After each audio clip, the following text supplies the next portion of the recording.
یہ جو ہر وقت نیگیٹو کی منفی باتیں ہوتی ہیں نا کہ مسلمان ممالک کچھ نہیں کر رہے عرب نے مل کے 3 دفعہ اسرائیل سے جنگ لڑی ہے, تینوں جنگوں میں شکست ہوئی ہے, اور وجہ شکست کی یہ ہے کہ پیچھے امریکہ سپورٹ کر رہا ہے.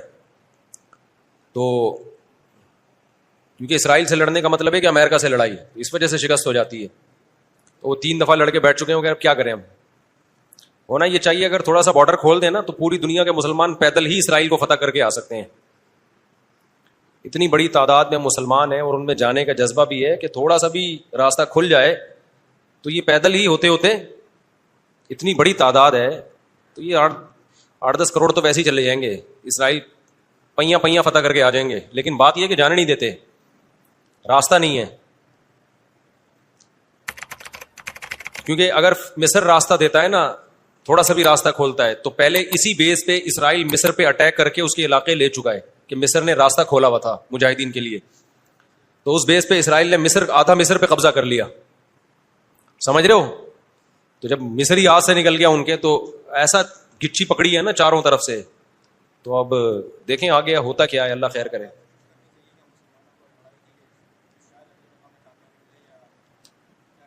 دیکھو ایسی لڑائی جس سے اگلی دفعہ اس سے بھی جائیں, یہ تو کوئی بھی دنیا میں عقل مند اس کا مشورہ نہیں دے گا نا.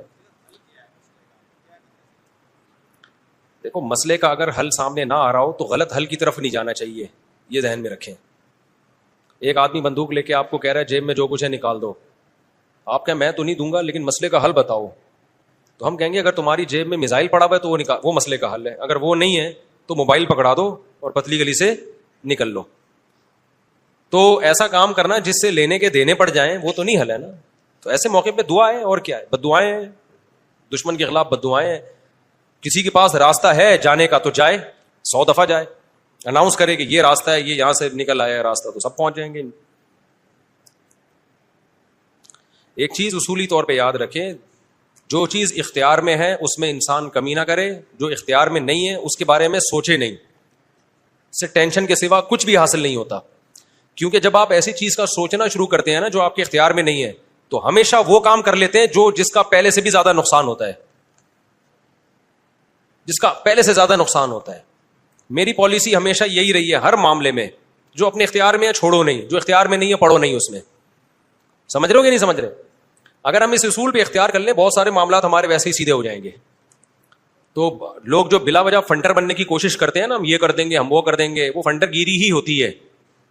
ایک یوٹیوب پہ اور بلکہ اس پہ ٹک ٹاک پہ ایک بندہ آ رہا ہے, لڑکا بڑے غصے میں بیٹھا ہوتا ہے, یہ مولوی کچھ نہیں کر رہے, اسرائیل میں یہ ہو گیا, فلاں جگہ یہ ہو گیا, یہ یوں نہیں کر رہے, یوں نہیں. میں نے دفعہ کمنٹ کر دیا کہ تو کیا کر رہا ہے بھائی بیٹھ کے, تو بھی تو کچھ کرنا. کہہ رہا میں اکیلا کیا کروں, یہ مولوی کریں گے تو میں کروں گا. بھائی یہ مولوی تو کچھ نہیں کر رہے. وجہ اس کی یہ کہ مولوی کہتے ہیں ہم کیا اکیلے کیا کر سکتے ہیں, گورنمنٹ جب تک نہیں کرتی. تو جو دلیل مولوی دے رہے ہیں وہی دلیل آپ بھی دے رہے ہو کہ یہ مولوی چونکہ نہیں کر رہے تو میں اکیلا کیا کر سکتا ہوں.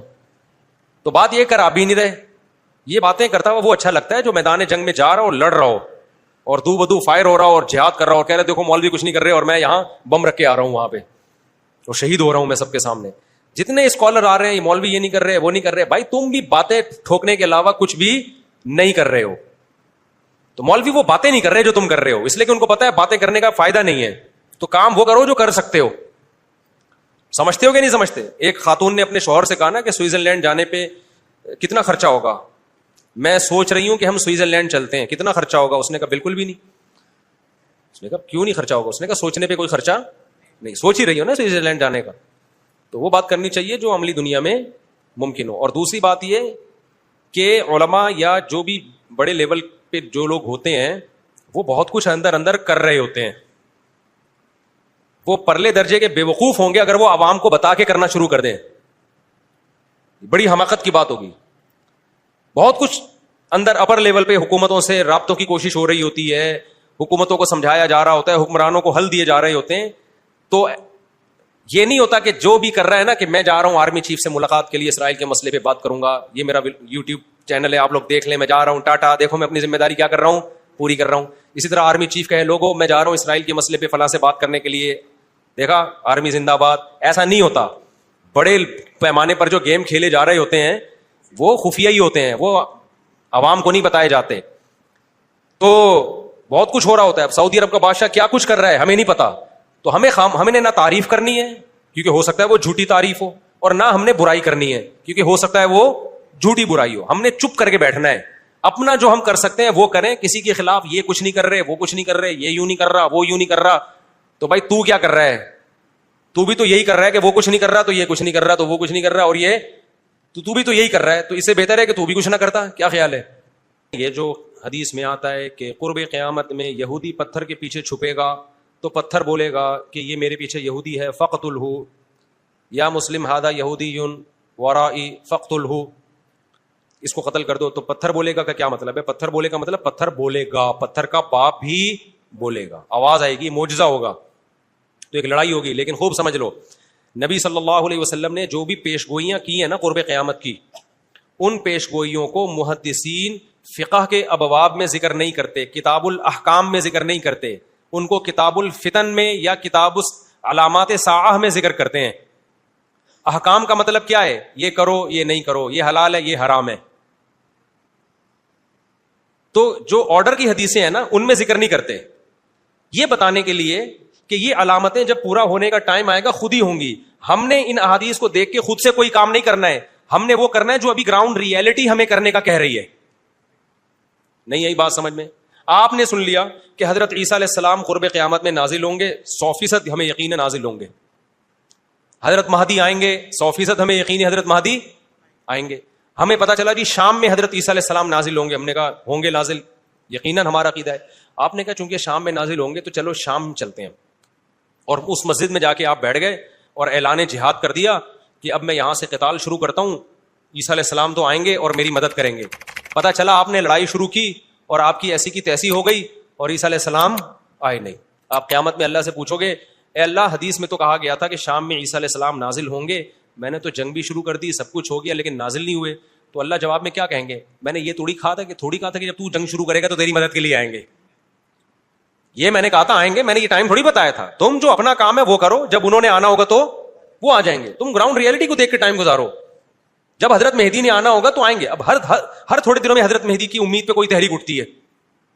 سعودی عرب میں جو 1979 میں بغاوت ہوئی تھی, جنرل مشرف کی قیادت میں آرمی نے جا کے کنٹرول کیا تھا نا, وہ بغاوت کیا ہوئی تھی؟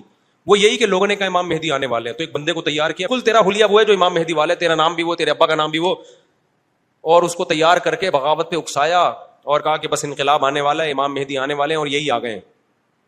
نتیجہ نکلا عرب نے پاکستان آرمی کو بلایا, چاروں طرف سے گھیر کے سب کو لٹکا دیا انہوں نے پکڑ کے. تو اب وہ اللہ سے قیامت کے دن کہے کہ اللہ امام مہدی تو آنے والے تھے, اللہ کہیں گے میں نے کب کہا کہ ابھی آنے والے تھے؟ ٹھیک ہے نا. تمہیں زمینی ہے, ایک مضبوط ریاست ہے, ایک حکومت ہے, پرامن حکومت ہے, آپ بیت اللہ میں اس کے خلاف بغاوت کر رہے ہو یار, جہاں خون بہانا منع ہے. احکام کی حدیثیں جب فقہا بیان کریں گے نا اس میں علامات ساعت نہیں ہوتی. احکام کی حدیثوں میں فقہا کیا بیان کرتے ہیں؟ احکام کا مطلب جو آرڈر سے متعلق, ان میں مسلم کی حدیث ہوگی, بخاری کی حدیث ہوگی, اسمعوا واطیعوا ولو سلط علیکم رجل حبشی کأن رأسہ ذبیبہ, سنو اور اطاعت کرو, تم پر حبشی غلام بھی مسلط ہو جائے. جب بادشاہ بن گیا, جب وہ حکومت کا جب حاکم بن گیا تو آپ اس کے خلاف بغاوت نہیں کرنی. مسلم کی حدیث ہے جب مسلمانوں کا ایک امیر بن جائے, جو اس کے خلاف کھڑا ہو, کائنا من کان فقتلوہ, جو بھی کھڑا اس کو قتل کر دو تاکہ مسلمانوں کا اتحاد نہ ٹوٹے. یہ احکام کی حدیثیں ہیں. سمجھ میں آ رہی ہے بات؟ تو ہم نے ان احکام کی حدیثوں کو فالو کرنا ہے, اور جو قیامت سے متعلق ہیں ان پہ یقین رکھنا ہے, ان میں امیدیں ہیں ہمارے لیے کہ ایک دن اللہ ہماری مدد کرے گا. ہم سے نہیں ہوگا تو عیسیٰ ابن مریم کو نازل کرے گا, اور عیسیٰ ابن مریم تو وہ ذات ہیں جن کا یہودی بھی انتظار کر رہے ہیں, عیسائی بھی اور مسلمان بھی. یہودی ان کو کہتے ہیں مسیح دجال, معاذ اللہ, وہ کہتے ہیں ہماری مدد کی, جو یعنی ان کو عیسیٰ تو نہیں مانتے وہ, لیکن وہ ساری علامتیں فکس کر دیتے ہیں کس پہ؟ کیونکہ ان کی کتابوں میں بھی ہے نا. تو شرارت کر کے حضرت عیسیٰ سے ہٹا کے وہ اپنے کسی نجات دہندہ کی طرف لے کے جاتے ہیں. عیسائی کیا کرتے ہیں؟ عیسیٰ ابن مریم نازل ہوں گے ہماری مدد کے لیے, یعنی عیسائیوں کی مدد کے لیے. اور مسلمان کیا کہتے ہیں؟ بھائی عیسائی مذہب بھی باطل ہے, یہودی مذہب بھی باطل ہے, منسوخ شدہ مذاہب ہیں. عیسیٰ ابن مریم حق کی خاطر آئیں گے, اور حق مذہب کیا ہے؟ ان دین عند اللہ الاسلام, اور اس میں اسلام کے پاس صرف نرے دعوے نہیں ہیں, دلائل بھی ہیں. اسلام کو آپ کمپیئر تو کریں دوسرے مذاہب سے,